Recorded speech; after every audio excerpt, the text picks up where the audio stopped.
welcome to another beautiful day. I am really excited to be here again. This is the Chiromo Hospital group every Thursday, Facebook live conversations. And as you can see, today the panel is quite full, and I can't wait to delve into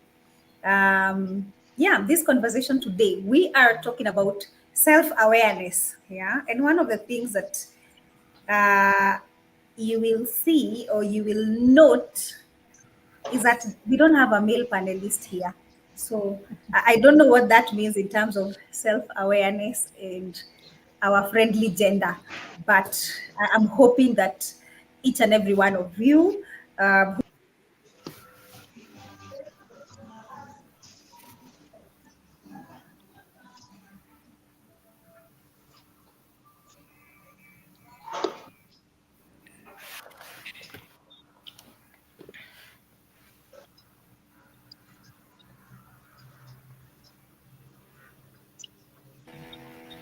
I deeply apologize for that.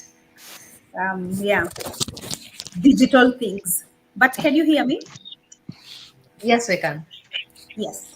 As I was saying, if you find this conversation ongoing, feel free to actually be part of it by asking any questions that you would have, and our able panelists are going to answer to each and every question that comes. So allow me to introduce my panelists.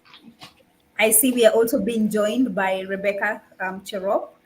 Rebecca, karibu sana. I'm going to start with Mary Mureithi. Mary Mureithi is here with us today on behalf of Pearl Hub. She is passionate about self-awareness and is a mental health advocate participating in various online conversations. Mary Mureithi, we are truly honored to have you here today, and we are looking forward. Next, allow me to follow the grid. We have Kavinya, and Kavinya is the departmental head of marketing and sales, Mwananchi Credit Limited, and she is also a mental health advocate and an individual who is fully passionate about self-awareness. Kavinya, welcome to the panel. Thank you very much. Next online, we have Nancy Mukami.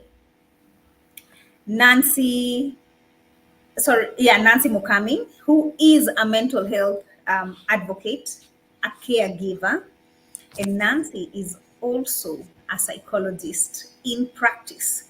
We are happy to host you here today, Nancy. Karibu sana to the panel. Last but not least, allow me to introduce to you Madam Yvonne Kyogra. She is a team lead at Even It Up Health and a mental health literacy advocate with a background in clinical and public health. Yvonne, welcome to the panel today. As we continue with this conversation, we will be joined by other panelists. And as they come in, we'll give them a chance to introduce themselves. So allow me to start this conversation with, on a scale of 1 to 10, how are you doing? How are you doing on a scale of 1 to 10? Yes. I think I'm going to go with Yvonne for the sigh of confidence. Yes. On a scale of 1 to 10, I'm confident that I'm at an 8. Doing very well today. Fantastic. Thank you so much for sharing with us. Nancy, on a scale of 1 to 10. I think I'll give it a 8.5. Yes. 8.5. I'll do better, but the weather is not really nice here. It's very The cold weather in is Mombasa. not weathering. Yes. Okay. Yes. Kavinya, on a scale of 1 to 10, how are you doing? Today is exceptionally good, so I'm at a 9.3, let me say. 9.3. Yeah. On a scale of 1 to 10, Mary Mureithi, how are you doing? Myself, I'd say 9. Yeah, I'm good. You're good. Thank you. Thank you so much, panelists, for answering that question randomly. I'm also happy to really know that this panel of today is at their top. They are operating on the best version, of Yes. themselves. And I'm so glad to hear that. I hope as we continue with the conversation of self-awareness, we can really know how to calculate the points for those ones who said point 3, point 5. Uh, but welcome to the conversation, and thank you for also expressing, to us, because as we go into this conversation of self-awareness, one of the things that I want to be at the top of this list is, are we able to assess ourselves in terms of how are we doing? Yeah. Do you have that awareness when you're down? Do you have that awareness? What exactly is making you down, and what is it that you can do to change that? Do you have the awareness of what your optimal self is? Yeah, so that even if you're at a 7 and usually operate at an 8, then you're not doing so bad. But Yeah. if you're at a 7 and you're always usually at a 10, then that also calls for, what can I do? So let's get right into the conversation, with beginning with simply self-awareness. Tell us why you think self-awareness matters. Why does self-awareness matter? What is it? Why does it matter? Madam Nancy. Uh-huh. You caught me off guard. Anyway, let me start by maybe explaining why it matters or what self awareness is. Self Mm, awareness is the ability to notice your thoughts and feelings and how they influence your behavior. Everything starts as a thought process, mm, which now feeds into your feelings and then influences your behavior. So, according to the American Psychological Association, it's defined as self-focus, attention, and or knowledge. So it's drawn to yourself, right? And being self-aware means recognizing what you can and what you cannot control. So I'll allow the others to also respond to the question. recognizing, I like the self-focus, keep on self-focus. And I want us, we will get deeper into what that really, what it exactly means. Kavinya, what are your thoughts on self-awareness? Why does it matter? For me, self-awareness is important in different aspects of our lives. It is important because it informs how we interact with others, but most importantly, it informs how we interact with ourselves. That means, how do we learn? How do we grow? How do we view ourselves? How do we talk to ourselves? So, once you're able to know what are my skills, abilities, what are my strengths, what are my motivations, I think you're able to take more logical steps, not logical, but let's say more steps, and not think life comes, but have forethought. Uh, Most importantly, you have the respect after. Thank you, Kavinya. I think I lost you just a little bit, but I loved what you said in terms of, like bringing to our attention in terms of how do we connect with ourselves. Yeah, Yeah, because every time we think about connection, communication, the first thing that comes to mind is with other people. yeah, Yeah, but a big part of self-awareness is also with ourselves, in terms of your yeah. thoughts, in terms of your feelings. What is it that you're telling yourself? What is it that you're thinking? And I'm glad that we have started there, and we will get deeper into it. Mary Morethi, would you like to add into what Kavinya and Nancy have told us in regards to self-awareness? I'd say that self-awareness, they have said, is how you know yourself and your thoughts, your feelings. Well, I'd say that self-awareness helps us to evaluate ourselves, and helps us even to accept ourselves in various situations of life, and even know how to relate with others and how people perceive us, and know to what degree uh, do you know yourself and how you can relate with people. That helps us to make sure maybe you are not hurt by others. You are able to stay with other people, to be at peace with yourself. So basically, I'll say evaluating yourself and having a self acceptance to yourself and the society as well. Thank you so much, Mary. To what degree? To what degree do you know yourself? Yeah, it's so much easy for us to make a judgment and say this person is like this and like this. These are their toxic traits, and outline them confidently, all of them. But to what degree do we know ourselves? And I like what Mary has also talked about, evaluation. Are you able to evaluate yourself? And then acceptance as well. What are those things that you also need to accept about yourself? We are joined by Ian Kiplagat. Ian, welcome to this conversation today. We are talking about mental health. Um, Yvonne, would you Yes, like to add into that? definitely. My former panelists have actually given a very good explanation. But what I'd like to add on is this thing we're told on the streets, eh? There'll be no better version of yourself. So you're not a photocopy.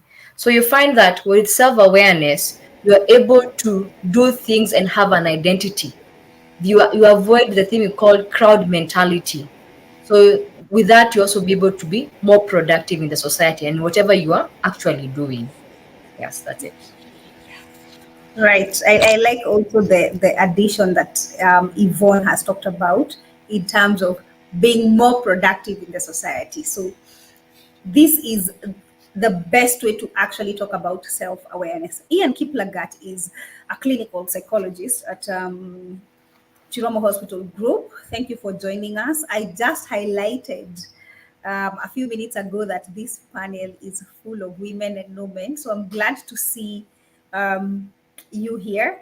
And we've just begun the conversation. So just allow me to ask you, in your own words, what is self awareness?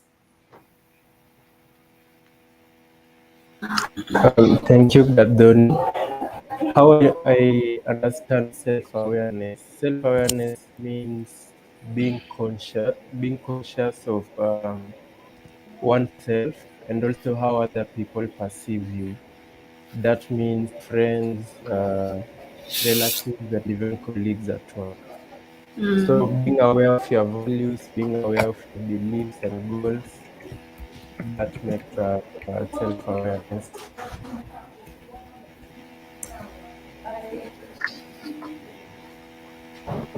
Thank you, Ian. I don't know if you've frozen or I've cut you short, but thank you so much for joining this panel, and thank you so much for your contribution.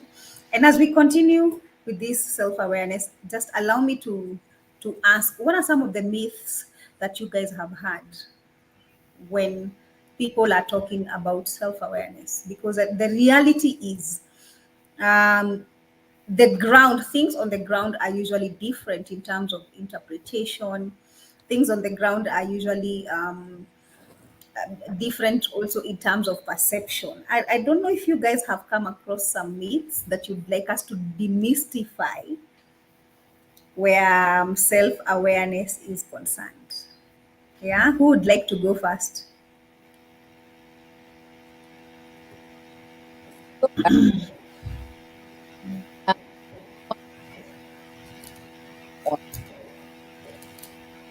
Going through your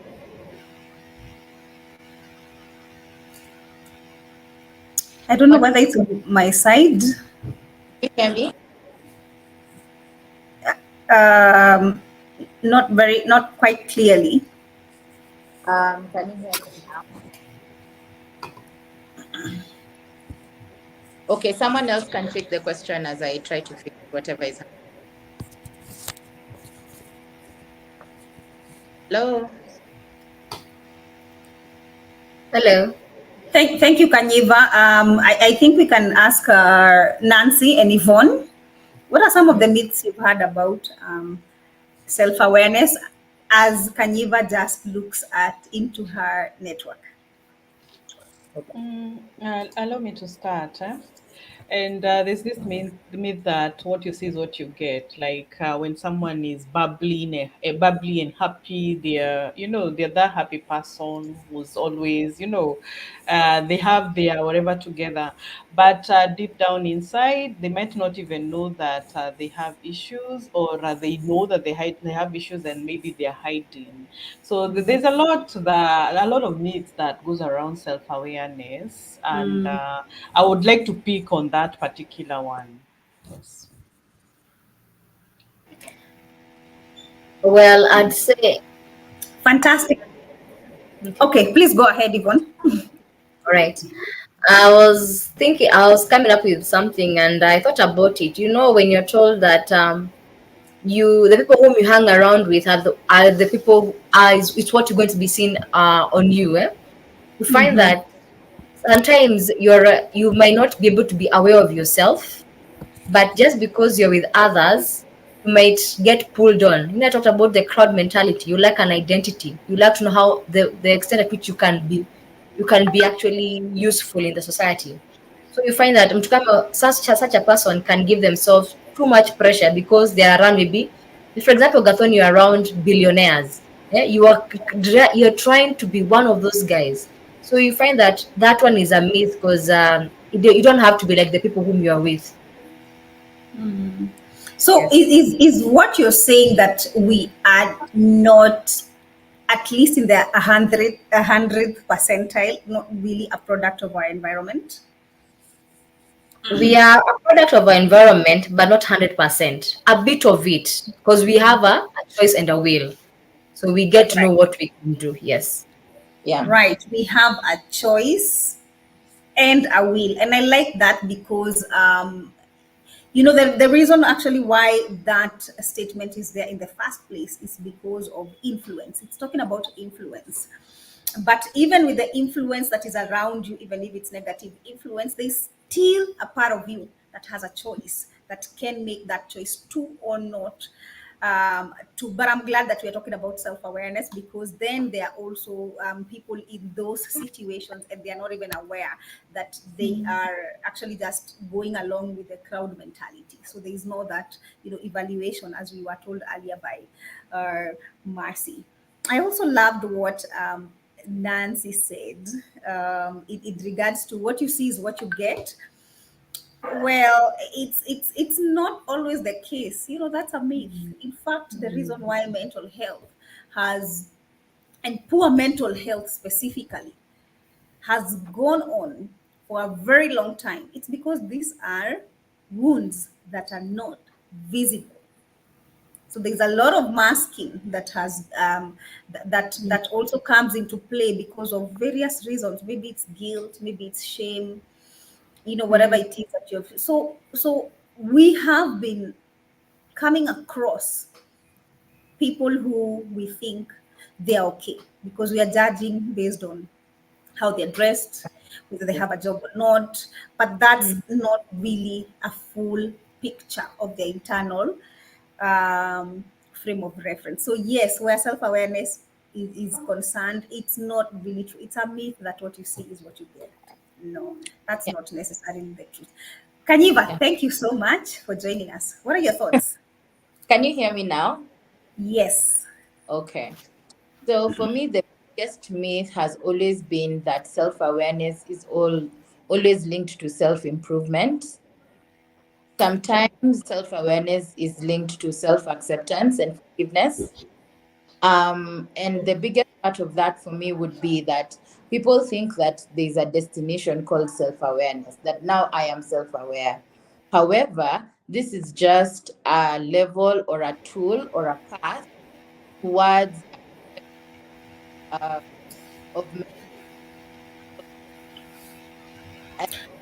physical wellness. Hello. Really sorry, but I lost you again. Okay, can you hear? Hello. Yes, yes, yes. Yes, I'm saying, I don't know where you Mm-hmm. lost me at, but I was saying that for me, I like to think of self-awareness not as a destination, but as a path or Mm-hmm. a tool that only works best with other tools to arrive or to rather cultivate our mental wellness and even spiritual and physical wellness. So the fact that people think that there's a state of self-awareness and not that they're in constant self-awareness or improving their self-awareness skills, I think that for me is the biggest distinction. All right. I like where Kajiba began, because, and especially people who've really been working on themselves. There's the assumption that, um, you've been going to therapy, you're saying that you're working on yourself, you're saying that you're self aware, therefore you should be perfect. It should be like this. And then we have a lot more people who are striving to get there. Yeah, but self-awareness, like it has been said by my able panelist here today, is that it's not a destination. Just like life, it's a journey, and a journey is progressive. So we are constantly just in motion in terms of working on ourselves. And even as you work on yourself, it doesn't mean that you will not find some valleys here and there, or you're not going to go back on some behavior here and there, because we are human beings.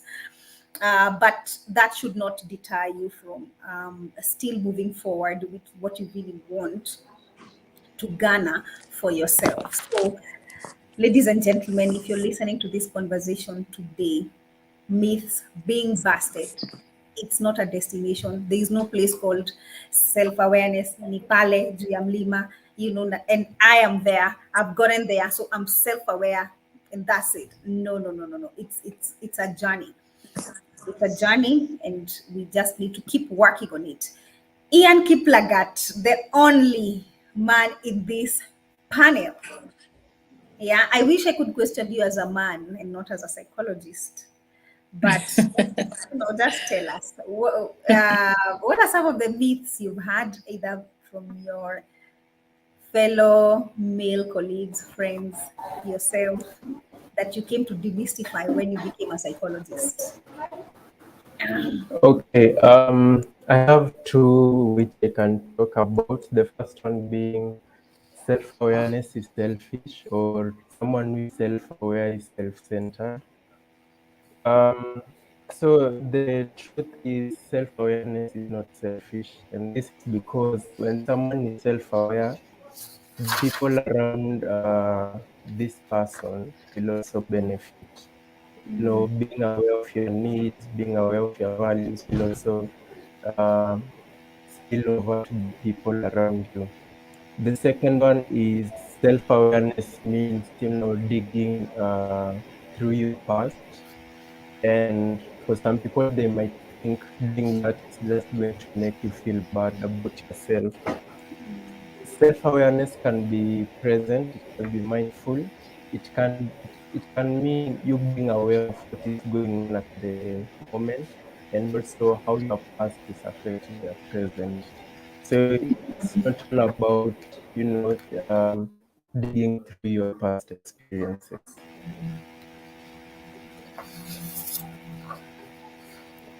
Yeah, I think for me those are the most common misconceptions about self-awareness. Thank you, Ian Kiplagat. I lost you just a little bit, but allow me to hang on to self-awareness is not selfish. That's a really really big myth and misconception out there. Just like self-care. So we are just talking about an individual who is more aware of themselves. One of the panelists earlier on told us, evaluate yourself, accept yourself. And when you accept yourself, it's easier for them to have boundaries. It's easier for them to say no. Yeah. And because we live in a society that people are constantly trying to please other, when they find this person who says no, it's a complete shock. And therefore it might come out as, okay, this person is selfish. this person is full of themselves, but that's not necessarily the case. Yeah, you are just in a better space in regards to really understanding who you are, what you want, what your boundaries are, and it's a lot of hard work that has been put in, to come into that person. And you've heard about the myths, the misconceptions. So if you have another myth and misconception, please feel free to drop your comment on the Facebook live conversation or on the YouTube live conversation. So how do we develop, how what this self-awareness, how do we actually cultivate it, how do we develop this um, self-awareness? Yeah. Yvonne, what are your thoughts on this? The first thing you have to learn about how to develop self awareness is you have to be honest with yourself.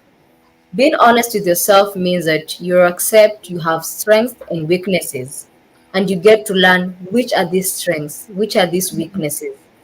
And sometimes when you have, even if you have a weakness, you can always combat, make it to a strength one way or another. So you're able to focus on your strengths more and your weaknesses less as you convert them over time. The other thing, of course, to talk about is there's a panelist who talked about evaluation. You have to keep on evaluating yourself. And Kanyiva has said it is not a destination. Actually, we keep on learning about ourselves each and every day. So when you will evaluate yourself through, for example, you can be doing a personality test, you can do a psychometric test. You can always try to engage yourself and see how good am I at this, how good am I at that. You see this, whatever you're good at, you pursue with it, and everything will be fine. Thank you. Absolutely. I couldn't agree with you. So it's just getting, first of all, getting to that point of wanting to know, being interested in yourself. Then you begin to evaluate yourself. And I love that she's talked about the constant evaluation of yourself. So if you did evaluate yourself in January, you're definitely a different person maybe by the end of that year or after another 2 3 years. So constantly keep evaluating yourself, keep giving yourself feedback, discovering more things about you. These are my weaknesses. Okay, so this I need to work on this. I need to accept this. These are my strengths. I need to maximize on this because this come natural um, to me. And just the emphasis again that this is a continuous process. It's a continuous process. What are your thoughts on this?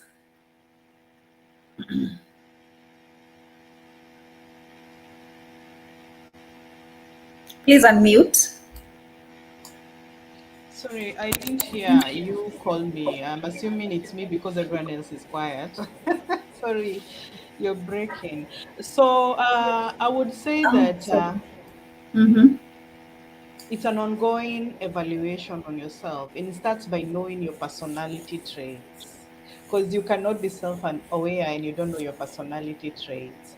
And then what are your values? What are your habits? What are your emotion? How do you handle emotions? And what are your psychological needs? And then after you've developed an understanding of that, then you can be able to have an ongoing process of objective examination of yourself. So it doesn't stop when you know that this is Nancy, this is how I am, this is my personality trait. Yes. Every single day you learn something new about yourself. And I think it never stops until maybe the last day you breathe your last. That's when now you can say self-awareness will stop. Because every day you'll discover something you didn't know about yourself. Like how do you react to this? How do you react when someone is talking about you? How do you deal with gossip? How do you deal? It's a life ongoing process. And once you're self-aware to a certain percentage, you're unbothered by small things like when people are talking about you. I mean, at the office, you might come with an outfit that people don't like, but you're okay with it, and that's it.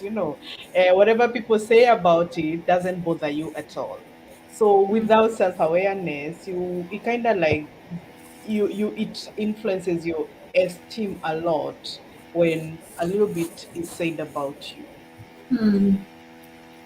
Thank you, Nancy, for that. And just hearing you talk has reminded me of one of the things that was hard, but I had to come into terms with and accept was the realization of not everyone is gonna like you, yeah, and that's okay. The same way you don't like every other person. So why would we think that everybody should like us if we are also in a space where we also do not like other people? And being able to get into that space of that level of acceptance and being okay with that, then just like Nancy has said, then you stop being bothered about small things. You become more focused on, what is working, who is working for you, and moving along with that. And that is just life. It's nothing personal. It's just life. And you talked about self-esteem. Allow me to engage the other panelist, Mary Gracie. Is there a relationship between self-awareness, self-esteem, and mental health? Is there a relationship?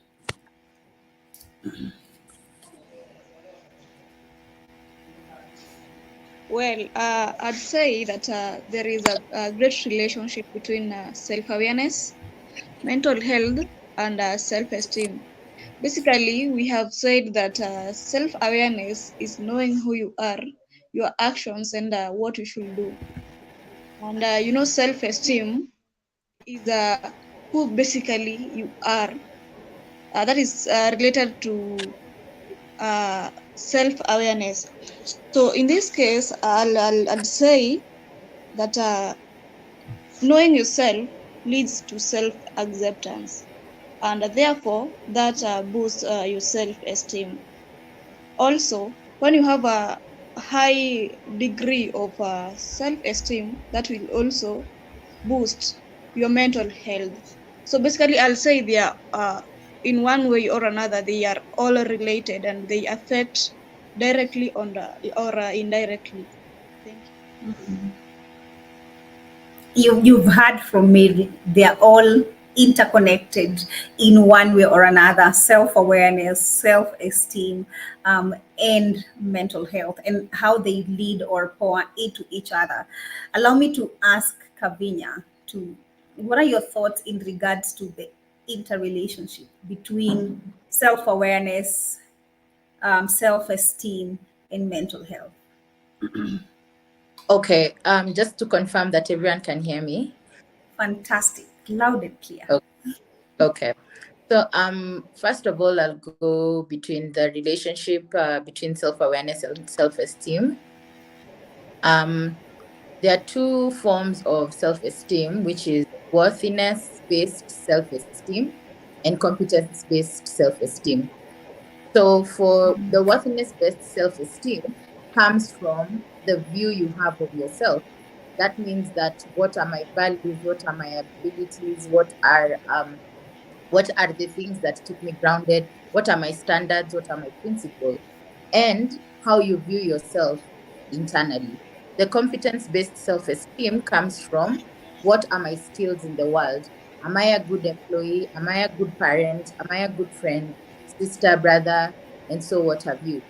So for the worthiness-based self-esteem, of course, it is related to self-awareness because once you know what are your limitations and what are your abilities, you're able to more access the skills that you already have and improve on the ones that you feel like you are weak at. So your self-esteem is directly proportional to the way you view yourself and the way you know yourself. At the end of the day, once you know your limitations, you're able to work with them and be more intentional with how you're going to raise your self-esteem. When it comes to worthiness-based self-esteem, there are skills that you create once you're aware of yourself. For example, practicing saying good for yourself if you know that you don't feel good about your body. So just standing in front of a mirror and telling yourself good things. Or practicing meditation, for example, so that you can redirect your inner voice whenever you feel somebody is telling you that you might not want to hear or that you know is not true. So in this case, once you're aware of those triggers, those skills and those abilities, you're able to work on them and improve either form of self-esteem. How they're related to mental health is because these practices over time, being more intentional with these day-to-day practices, improve your general mental well-being. Because once there is a layer and foundation of positivity that you lay for yourself every morning or every evening or every week of life, you're able to notice that you walk with more positivity even when you get into challenges. That in turn will be able to counter the feelings of despair and hopelessness associated with anxiety disorder and depression. Thank you. Thank you. Thank you for that. Brilliant, brilliant. One of the things that I love about moderating conversation is how much I get to learn, and the opportunity just to see things from a different space. And just to re-emphasize, even as you're looking at your self-esteem, it's not just one-sided. And rather than me making my own comment, just allow me to outrightly ask my fellow panelist Kanyeva, are you saying that it's possible for an individual to experience high self-esteem where worth and value is concerned, but and then experience low self-esteem because they're not competent, because their competency based is low, or vice versa? Yeah. I do completely agree with you that you can experience different self-esteem, one in different areas of your lives, and two in different times of your life. For example, when you join a new job, you might find even as an extrovert, it's very hard for you to share your ideas, even if you're very skilled at this job. Or when you're seated among people with different values, it's very hard for you to share what you think or what you believe in the table where everyone thinks the same.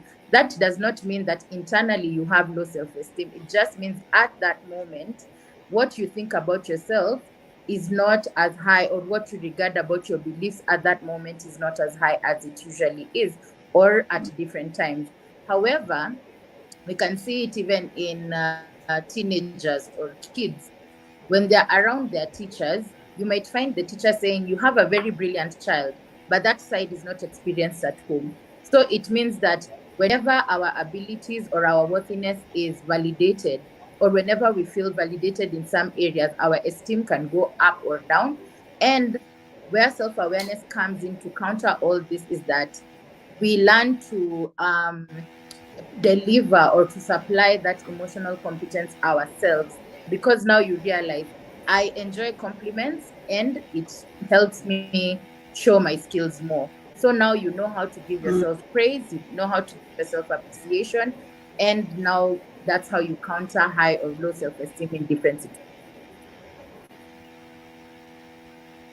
Right. Kanyeva, and apologies because I keep interchanging your name. Thank you so much for bringing that into our attention. And I love that you brought out the part that this happens at different times, in our life, and by that right there, I want all of you guys watching this, or if you catch this conversation later, just to be cognizant of the fact that whether having high self-esteem or low self-esteem, it's nothing that is permanent. Yeah, you're going to go through the waves, up and down. And also the real of, it's not just about self-worth in terms of your values, but also your skills, your competency. And that's actually something that is in the definition of mental health. When you look at the definition of mental health itself, that says it's the ability of an individual to realize their potential, cope with daily life stressors, to be fruitful and productive, and to make a contribution within the community. That fruitful and productive brings in terms of work. And when you're talking about work, we're also talking about skills. How do you feel about yourself? How what is it that you have gotten? Are you satisfied with where you are? Are you able to express yourself? Do you feel like there is an impact?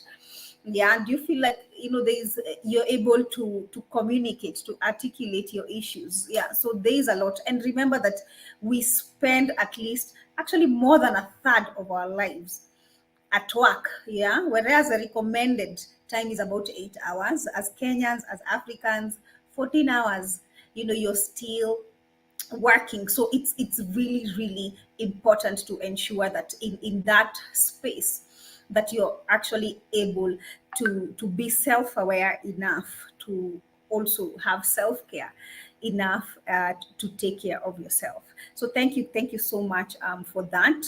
I just want us to look at some of the comments that are coming in from the Facebook page, and I'm just going to read. Thank you so much, David Langat, for joining this conversation. And he's saying that self awareness is knowing your flaws and then being able to confront those flaws. Yeah, I love that. Absolutely. Thank you so much, David. As I wait for the next comments, we also have a comment from Walter, Kaka Walter, who is appreciating, I think, both Chiromo Hospital Group and the panelists who are hearing today, saying, I like your work. Henry Peffer is following this conversation. Thank you, Henry, for following. Ask your questions. The panelists are ready. Today, the panelists are ready to answer all the questions. This is a conversation on self awareness. I see Ian and Beatrice are still out of the conversation, but Nancy, let me ask Nancy here, what role does self awareness play in how we understand ourselves and interact with each other? What role Okay. does self awareness play? Interesting question. When you're self-aware, you know things that you would say that would make people not like you, or people drawn to you. And you're also aware of what to say to make conversation going. So we all have attributes that people don't like about us. So you bring this to their conscious. Like, for example, let me tell you, there is this person who laughs about everything. So to some people, it can be very, insensitive, because maybe they're talking about things that they're struggling with, and you'll end up being sidelined because of that. And most likely, that person is not even aware. So self-awareness bring this to the attention of this particular person, and they're able to work on it and interact better. Like if someone is saying, I'm struggling with my child, they are not able to read, and someone just bursts laughing. You see, it's not a thing to laugh about. Someone is talking about something they're struggling with. So when you're self-aware, your people skills improve. You're able to interact with anyone. You can go anywhere and hit a conversation very, very fast, because you've studied the group.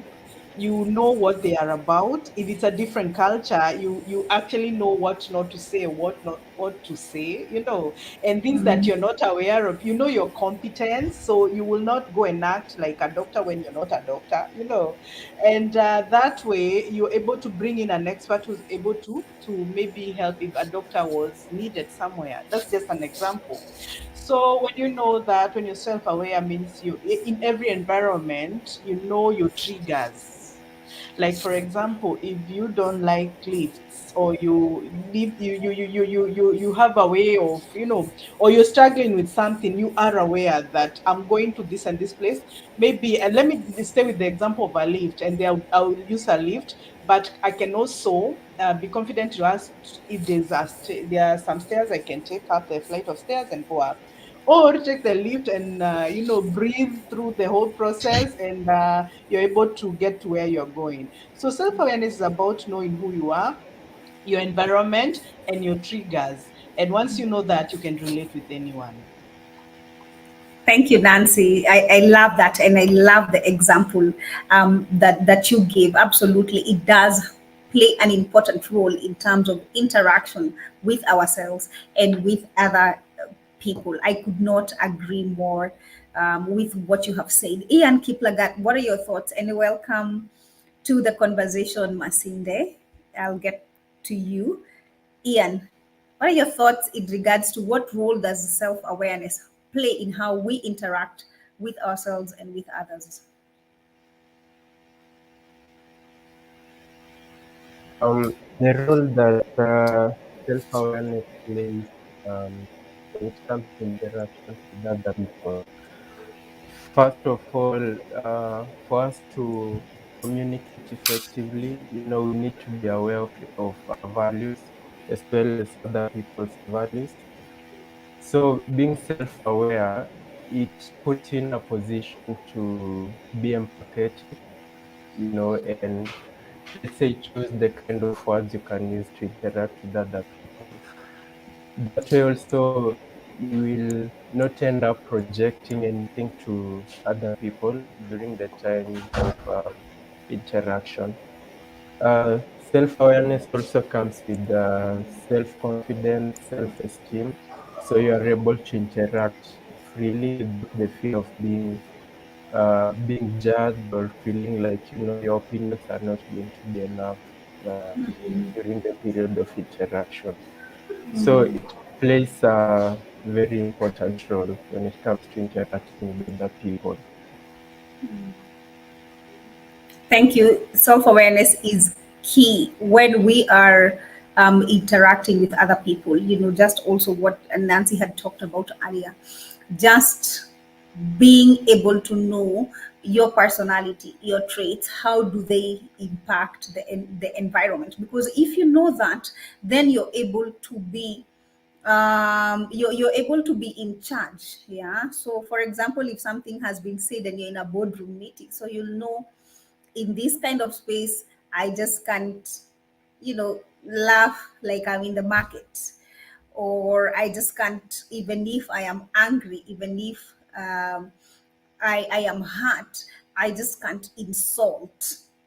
I can't insult my boss or my colleague, or some of those things. So I feel that self-awareness is really a core part of our life journey, a core part of our ability to thrive. Yeah. We are joined by Beatrice Masinde. Thank you. Welcome to the conversation. What are your thoughts on self-awareness? Just allow me to ask, what are your thoughts on self-awareness?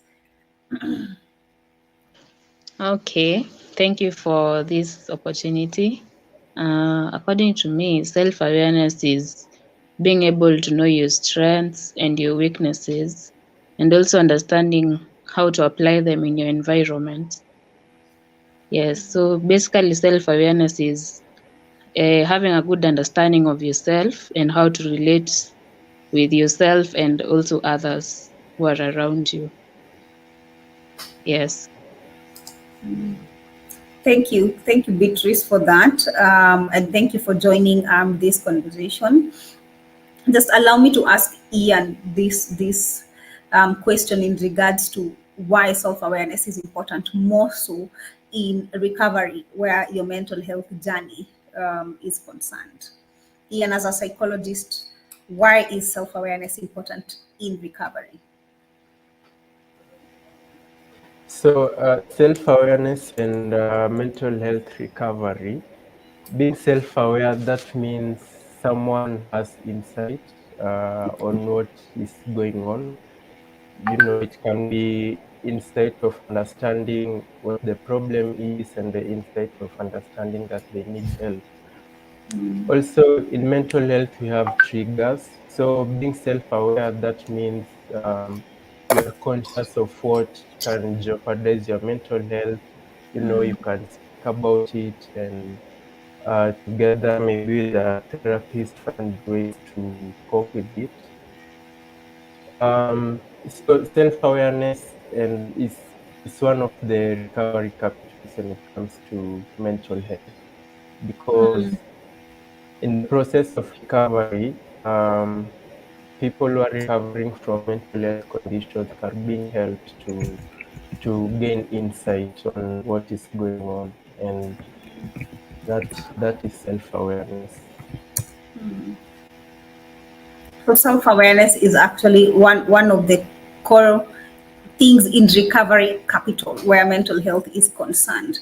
Absolutely. Thank you so much for sharing that with us. We have another psychologist in this panel as well. Would you like to tell us, yeah, why self-awareness important in the recovery?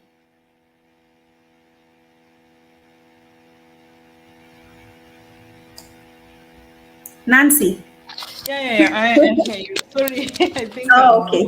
many counties away.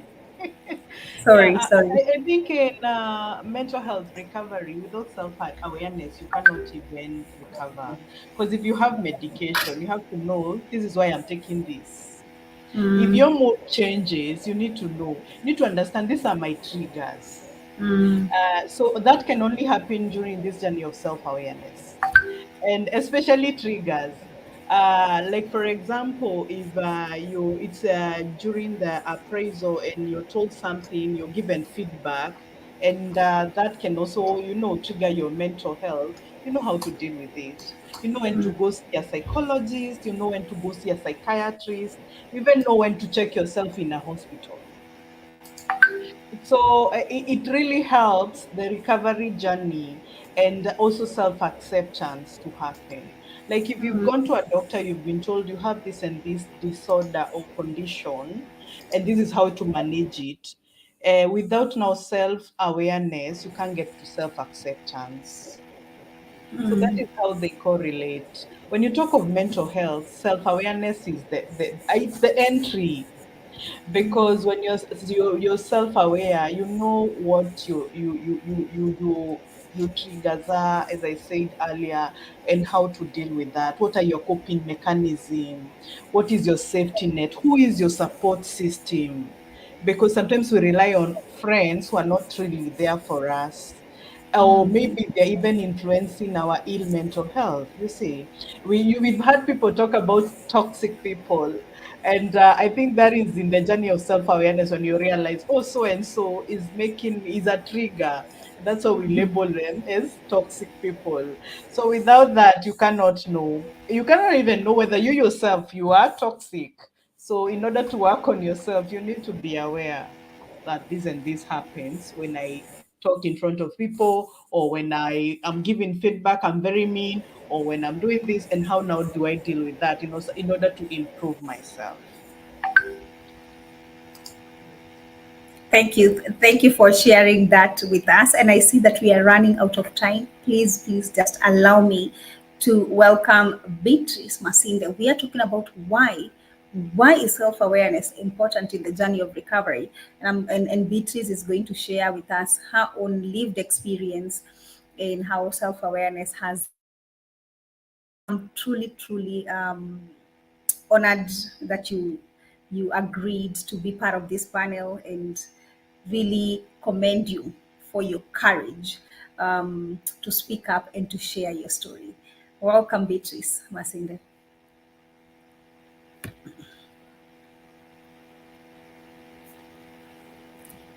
Sorry, please unmute. Oh, okay. Thank you. Fantastic. Thank you again. Self-awareness is very important in the journey of recovery, especially for people with mental health conditions. You should, you should know yourself. You should understand why you need to take the medication. You should understand why you should get to see a therapist, and also when you should see a psychiatrist. So you should be fully aware of what you need to do so that you get better. Yes, you should, as Nancy has said about acceptance, you should accept that you have the condition, and once you accept you have the condition, now you can go ahead and And you can go ahead and be able to keep continuing seeing your psychiatrist, your therapist, and keeping up with the journey of recovery. Yes, thank you.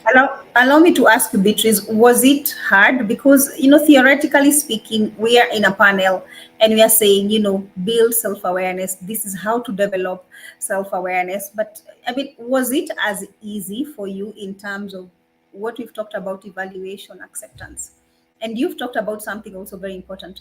Why should I take my medication?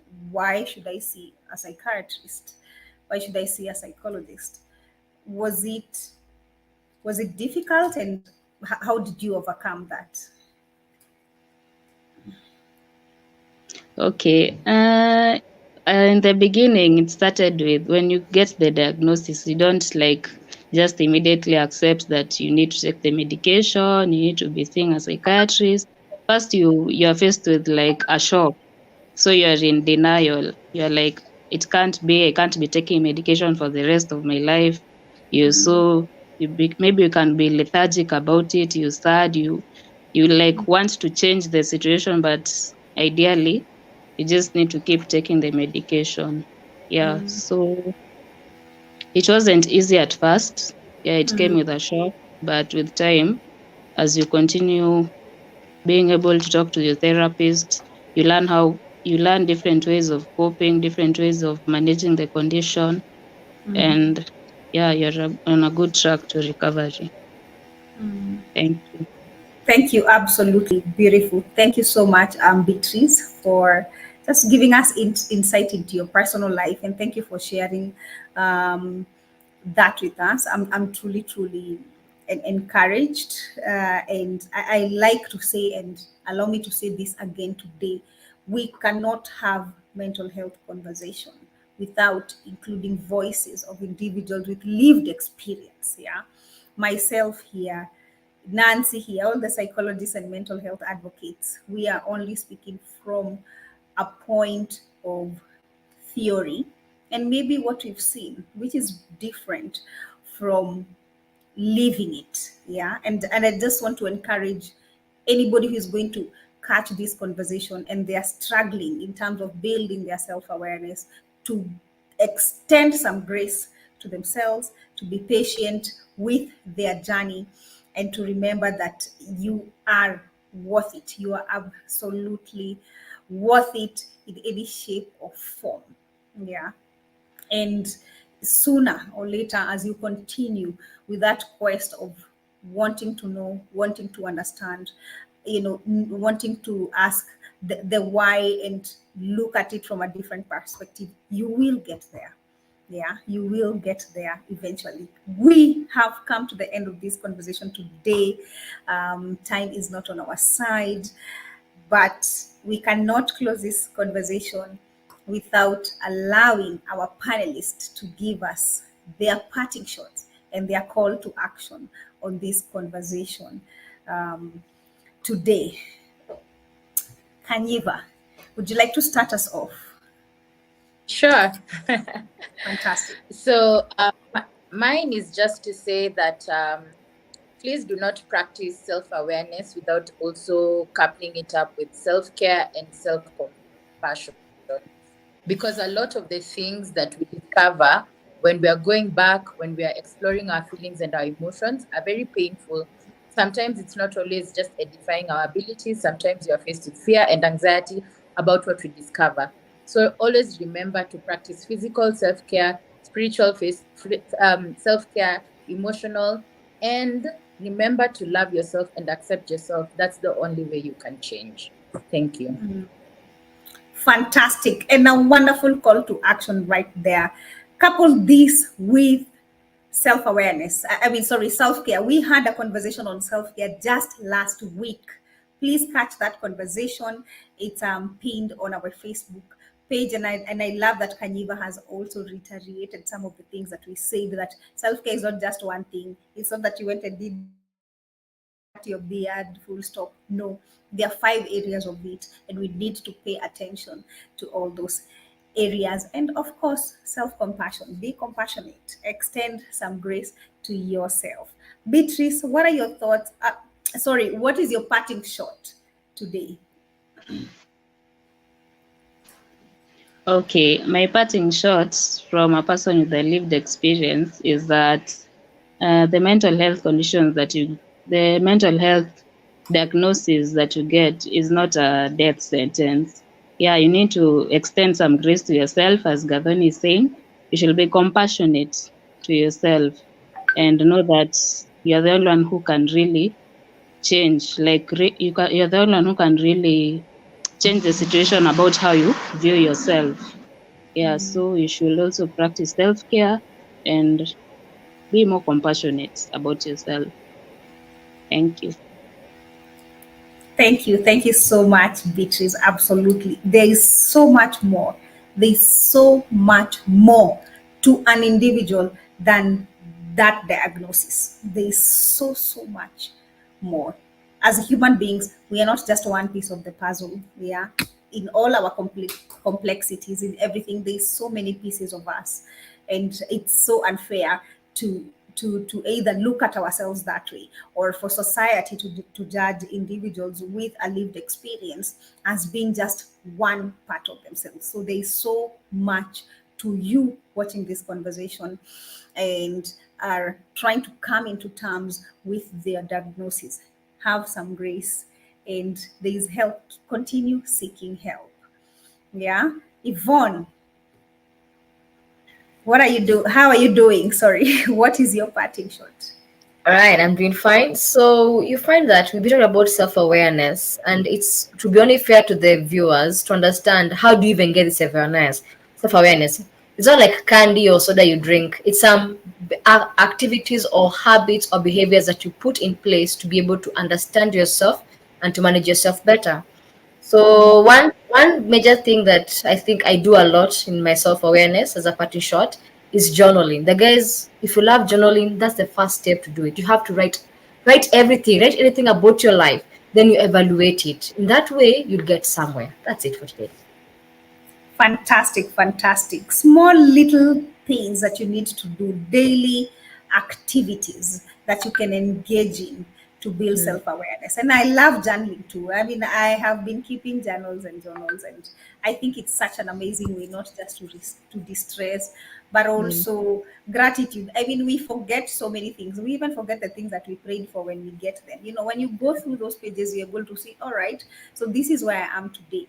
In terms of evaluation, if you look at the past, probably 20 entries, you'll be able to know, have I been on the down, have I been feeling down, because of what I'm writing, or where have I been? So also in terms of evaluation, like Yvonne has said, it would work really, really well. And just to add on to that, mental health hygiene, go look into mental health hygiene. Sorry, I don't know why the H is disappearing. Go and look into mental health hygiene and read about it and practice it as well. Last but not least, we have Nancy.